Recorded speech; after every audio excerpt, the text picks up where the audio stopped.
সারা সপ্তাহ আমরা যেই রুটিনে চলি আর এই সানডেটা আসলে মনে হয় একটু রেস্ট করি, মানে একটু লেট থেকে উঠবো, রিল্যাক্সে কাজ করব।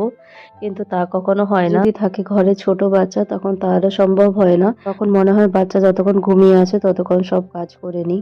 ওই যে কথায় আছে না, গৃহবধূদের কখনো ছুটি হয় না। দিনটা যদি সানডে হোক বা মানডে হোক, তোমার যেটা নিত্য কাজ সেটা তোমাকে রেগুলার করে যেতে হবে, তাই না বলো বন্ধুরা? চলো, অনেক বকবক করে নিলাম, এবার ব্লগটা স্টার্ট করি। So hello everyone, good morning. আমি নিবেদিতা। তোমরা সবাই কেমন আছো? আশা করছি সবাই ভালো আছো এবং সুস্থ আছো। আমিও বেশ ভালো আছি। দিনটা ছিল রোববার। হ্যাঁ, একটু ব্লগটা দিতে লেট হয়েছে, একটু ব্যস্ত ছিলাম, সেজন্য আর এডিট করতে পারিনি।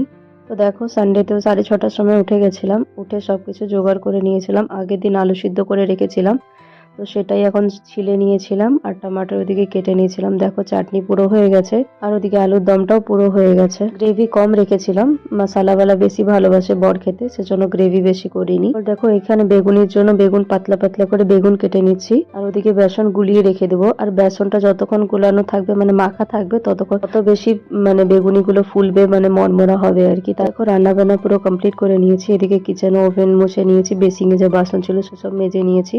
আমি রান্না করছিলাম আর ওদিকে ওয়াশিং মেশিনে কাপড় জামা চালিয়ে দিয়েছিলাম, মানে ওয়াশিং মেশিন চালিয়ে দিয়েছিলাম ধোয়ার জন্য, সেটা মেলে দিলাম। তারপরে দেখো, 8:30টার মধ্যে আমার রান্না বান্না সব কমপ্লিট হয়ে গেল। তারপরে এদিকে আমার ছোট্ট সোনাটাও উঠে গেছিল। ও নিজে উঠে ওর বাবাকে এরকম করে ডেইলি একটা করে মাম দিয়ে ডেইলি ওর বাবাকে এভাবে উঠাবে। এবার দেখো, ওকে ফ্রেশ ট্রেশ করে দিয়েছি। তারপরে এদিকে ওকে ওটস বানিয়ে দিচ্ছি, গাজর দিয়ে ওটস বানিয়ে দিয়েছি। তারপরে স্নান পুজো সেরে নিয়েছি। চলো এবার তোমাদের সাথে শেয়ার করি কি কি আজকে রান্না করলাম। চাটনি করেছি প্রথমে, তারপরে এদিকে আলুর দম করেছি। বেগুনের জন্য আলু কেটে বেসন গুলিয়ে রেখে দিয়েছি, বেগুনি করব। এদিকে ছেলের জন্য একটু ডাল করেছিলাম আর ভাত করেছিলাম, যেহেতু ও খেতে পারবে না পোলাও।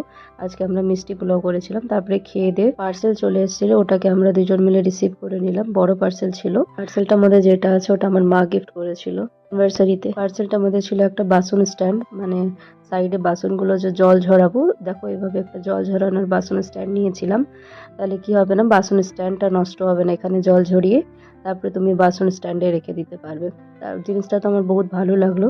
তারপরে দেখো, বিকেলবেলা কিছুটা কাপড় ধুয়েছিলাম, সেসব গুছিয়ে নিলাম। তারপরে সবার জন্য কফি নিয়ে নিলাম। এখানে আমার আর বরের কফি আছে, তো চিপস দিয়ে আজকে আমরা কফি খেলাম। কফি খেয়ে তারপরে এরকম ফুলকো ফুলকো রুটি বানিয়ে নিলাম। আর আজকের এই ব্লগটাই ছোট্ট সোনার দুষ্টামি দিয়ে শেষ করলাম। ভিডিওটা কেমন লাগলো কমেন্টসে জানিও। ভালো লাগলে চ্যানেলটাকে অবশ্যই সাবস্ক্রাইব করে দিও। ততক্ষণ ভালো থেকো, সুস্থ থেকো সবাই। টাটা, গুড নাইট সবাইকে।